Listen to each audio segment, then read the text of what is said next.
ফেব্রুয়ারিতে যে নির্বাচনের ঘোষণা দেওয়া হয়েছে, বাংলাদেশের মানুষ 14 সাল 18 সাল 24 সালে ভোট দিতে পারে নাই, তার পছন্দ মতো সরকার গঠন করতে পারে নাই, ফ্যাসিবাদ বিদায় নিয়েছে, গণতন্ত্র সামনে আসবে, এটাই স্বাভাবিক।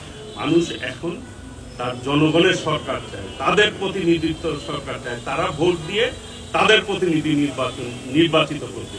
এইখানে পিয়ার পদ্ধতি বিভিন্ন কথা তুলে নির্বাচন বানচালের ষড়যন্ত্র করবে, এটা জনগণ কোনোভাবেই মানবে না। আর যারা করছে তারা মুখে একটা বলছে, কাজে আরেকটা করছে।